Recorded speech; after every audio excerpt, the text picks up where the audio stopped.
it's an understatement to say it's been a busy year in Anderson in 2022. That is true. Remind people how the year kicked off.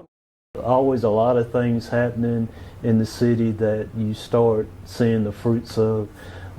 As I came to the office today, I saw a banner on the top of the garage, Creative Builders, I think. And, you know, at that point in time, you know, we were still somewhat dancing with the developers on trying to make sure that we did our due diligence in making sure that the up on the roof venture was going good. That is part of the Home 2 Suites, also parking garage that the city built to take the traffic parking that we took a little bit of that parking away from when we did the park, the Church Street Heritage Park. The hotel took more parking spaces, and so we created. It started as a three-story garage, and what about 5 stories? And you know, we always have people ask us on the first garage, can they do a venue on top of the first garage? And that's kind of where that started. Well, we couldn't do that because it's not structurally safe to have people on that rooftop, although people do it anyway. But that's how the whole idea of, you know, maybe we should figure out how to make it structurally safe. And it led to, well, why don't we do a setup for some type of kitchen type of thing, which led to the idea of the uptown roof. So these guys also own, if I'm not mistaken, they might be the biggest franchise owners of Ruth's Steakhouse, Ruth Chris Steakhouse. And our community and our rec system has a need for baseball fields. We had baseball fields in Langley Park, and that became problematic because of traffic and getting people, and so started that construction. So what you'll see on that field is a multi-purpose facility with synthetic turf that can be programmed for football field, 2 baseball fields. It has seating, concessions.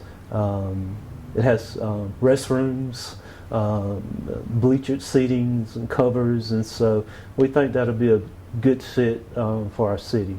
Now, having said that too, the next phase, and we're starting on the next phase, is the completion of the Lindley Park Trail from, I've dubbed it Upper Lindley, Lower Lindley.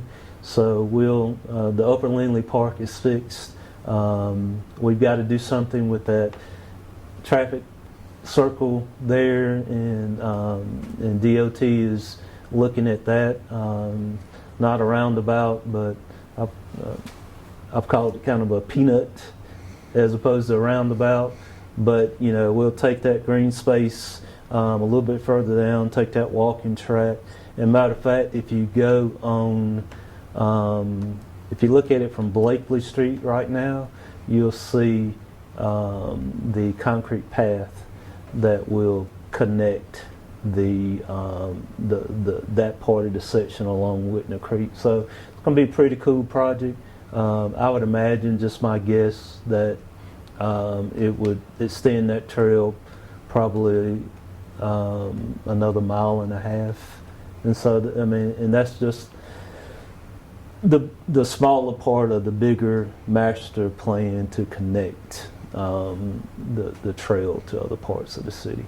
And I guess the other thing that the community should see too, and not necessarily a city project or a county project, but it's the Anderson County Transportation, ANATS, the connection of the East-West Parkway, you know, from the current Parkway to the Civic Center to ANMED.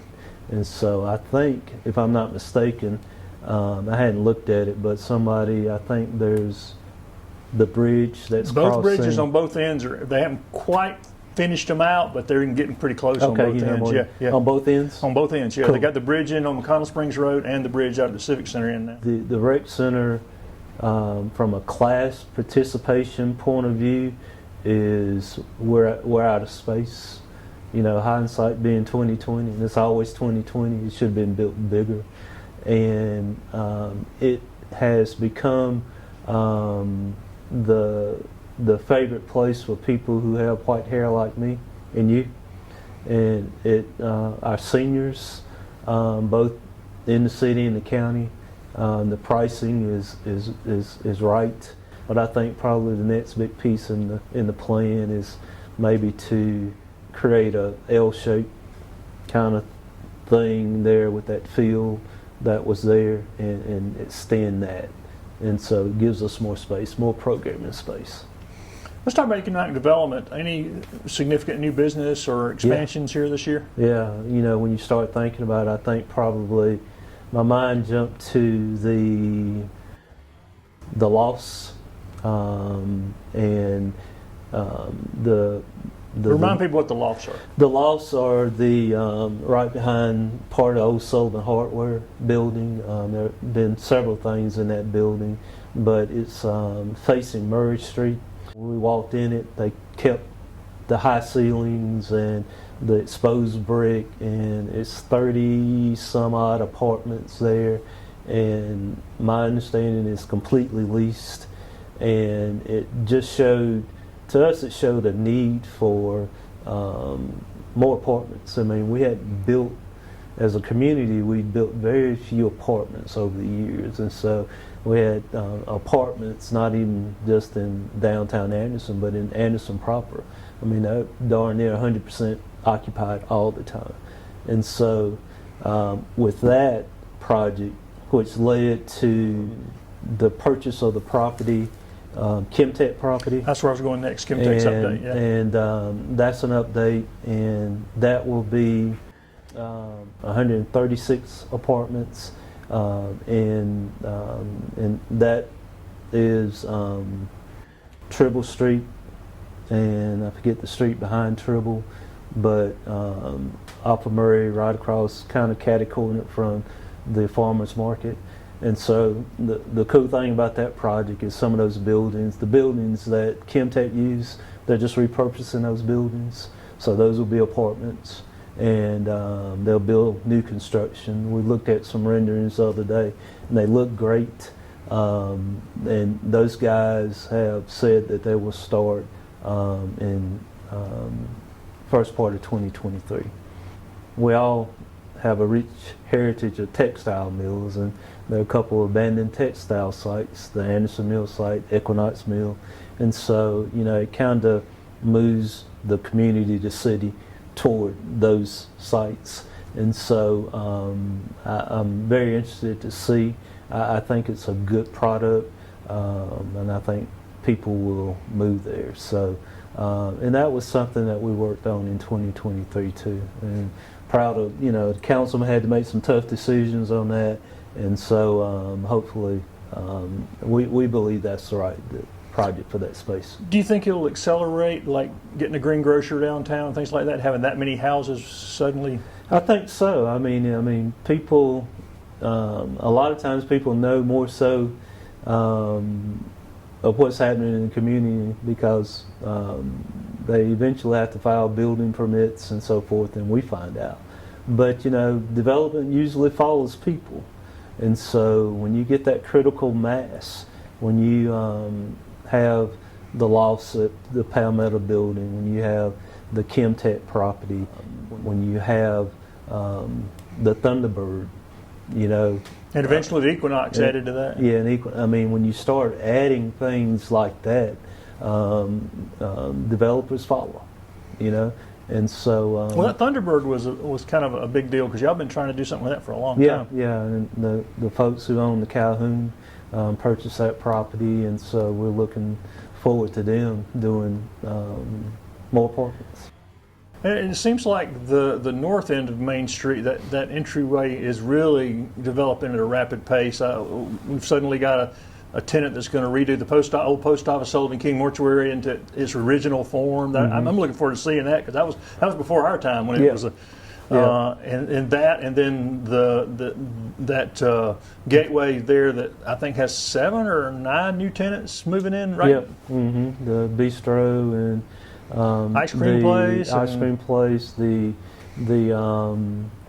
magnetic, and the park that we have there is being used a lot, and so. That section of Main Street is really, it puts a lot of pressure sometimes on, I will say this publicly out loud, I don't know if anybody knows that, but there's additional parking behind Kimbrell's now. But speaking back, before we get away from the north, that old gas station that was a taxi cab place, something else, that's going to be a restaurant, right? That's our understanding. That's our understanding. I think when, and again, I think part of the struggle, and I don't think we will, this part of the country doesn't dip quite as far in high inflation and so forth, and so I was just talking to a couple guys the other day that have a good feel for economic development and so forth, and projects and pipelines, and they said, we're busy, we just don't see it slowing down for us. And so, having said that, but I do think there are some projects like that project where people are a little bit pushing the brakes just a little bit on some things, but I don't think it'll occur as much in our part of the country as other parts. What are some other challenges y'all dealt with this year? I know it's been a busy year. Yeah, I mean, the whole idea of, we constantly try to have, we've had a good year from a hospitality point of view. The hospitality tax has done extremely well this year. We always, in all local governments, businesses, we struggle and had to adapt with our biggest asset, and that's our employees. And so we've had to make some adjustments there in regards to pay scales, and this business is always heavy on police cars, and we just ordered a new fire truck. Give people just a quick overview of what the hospitality tax allows y'all to do better that you might really struggle without that extra money. Yeah. Well, it allows us to do things like Lindley Park and recreation. It allows us to have people who come into our community for a Clemson football game, which is one of the reasons that the hotel's done. They just got a little bit of, I think, the flavor of Clemson football. Home games mean a lot to this state, and it's becoming more and more important for Anderson. When you start thinking about some of the positive things that we have done over the past year, obviously building permits and homes are being built, and you have any idea how many homes y'all added to the city? Any wild guess? I do know that we probably have well over 1,000 new homes that are in the planning stages, and some that are being built. And I've noticed there are a lot of houses that are being built on just lots within the city, which is a good thing. Not necessarily subdivisions, but the apartments, the homes on Glenwood and Blakely. Those that subdivision filled out quickly this year, and so there's people move here. This is there are 10 mega regions in the country, and we're located in one of them, probably the second or third largest mega region in the country. And the population of our county continues, the city continues. The region itself has 1.5 million people in the upstate of South Carolina. And so we do a good job of, our state and our county, they do a good job of recruiting places like Arthurets and First Quality. And we've got to find places, part of our responsibility as a city is the quality of life things, on housing and our downtown and parks and recreation systems and that type of thing. So, and all of it costs money, so we have to make sure that we do good things and spend the people's money wisely. Sometimes the development outpaces the infrastructure. Start looking at, like the connectivity of Simpson Road, and all of a sudden, you have duplexes, you have more houses there, and we don't have sidewalks. And you still see people walking it. And you still see people walking, And so, unfortunately, I think sometimes, and sidewalks, as in roads, are expensive. And so you have to have a funding source, and that's always tough. So, we got to do a better job. We got to do a better job of that, not only the city of Anderson, but cities and states. We got to do a better job of doing that. Moving into the first quarter of 2023, have y'all identified things that you're kind of zooming in on? Well, we will have we traditionally will have our retreat in the first quarter to do this. As probably maybe some people, we run on a fiscal year that ends in June, not a calendar year, fiscal year. So we're trying to finish up that fiscal year and start planning, budgeting for the next fiscal year. We do think that we have, again, some opportunities within the city in regards to residents.